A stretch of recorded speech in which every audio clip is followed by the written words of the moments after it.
Um, yeah, I thought it was very equal to the last time we was in Edinburgh. Across the city, really, the energy was right from the first minute. Thought the front three pressed really well. The midfield backed it up behind. The one poor moment in the night was obviously we defended the set play. Our organisation was wrong on the first goal, but after that, even before that, I thought some of our play was good. But certainly after that, we were excellent. We scored 4 and probably should have scored double that, and that wouldn't have been. That's not being disrespectful. We actually missed big chances tonight through some fantastic play. The energy was good. It all comes from the out of possession stuff, really. Right. Sorry, Tony on Charlotte, you obviously you spoke highly on the weekend, but the way he's responded to getting this opportunity again must really please you. Just got natural enthusiasm, like goes and presses and works with his teammates, and he's part of the team. And I'm delighted for him because he didn't score at the weekend.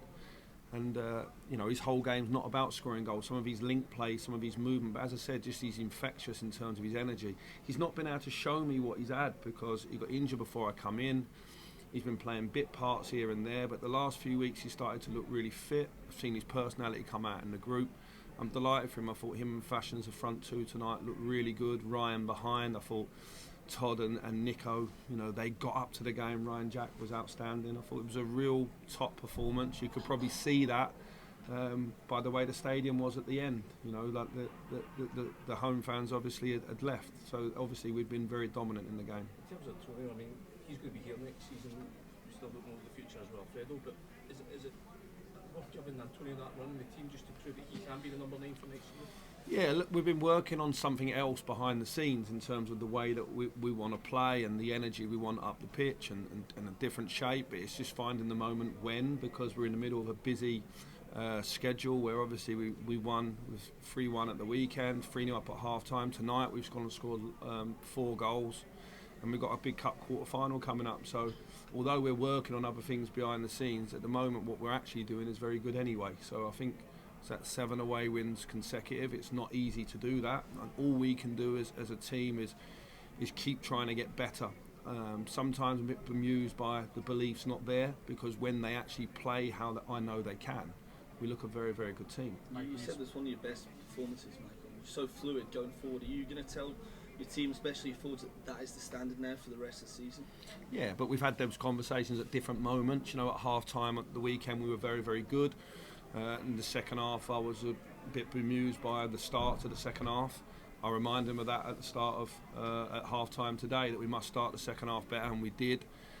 For me it's important that they drive the standards on the pitch. I get to talk before the game and after it, but I want them to drive it. They look like they enjoyed it tonight, so if they enjoyed it, just keep doing it. If you've got the shirt, keep it. If you let it slip, there's good players waiting to come in. There was a few unhappy faces when the team was named tonight, but there's nowhere to go when the starting team are playing so well. Mike, you spoke about the out of possession and stuff. How important is that to allow your front three to go make the impact that they did tonight?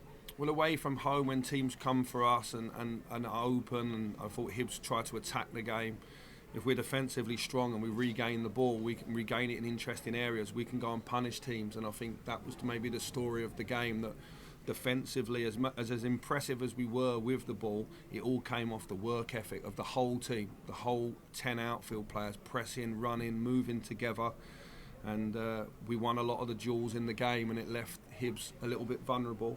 We could have been more ruthless, but in a professional game, when you score 4 goals away from home, you shouldn't be moaning. You should be happy that your team are scoring that many. Mike, what would the manner of that performance do for the belief in this team? Because that could have been 6, 7, 8 tonight. Yeah, listen, the league form's been absolutely fantastic. We shouldn't have a problem with belief, should we? We just don't want the Jekyll and Hyde performances. And now it's almost, now we're getting people fit. Young Ridvan and John Suter played 45 minutes yesterday, so they're available now from the weekend. Rabi Matondo's back available. You can see Yanis Hadji, although he's been out for a year, he's slowly getting back in and around the group. There's a lot of competition. People are playing for their futures, and people are playing for minutes right now. And listen, I'm happy with where we're going. I know that 1 or 2 isolated moments can lead to some noise on the outside, but inside the building I'm really happy. Our form in the league is excellent. All we can do is win the games in front of us. We have a huge game at the weekend. The warning's there because we weren't very good against Partick. so the warning's there that if we're not at our best, that Rafe will give us problems, and it's a trophy we want to retain.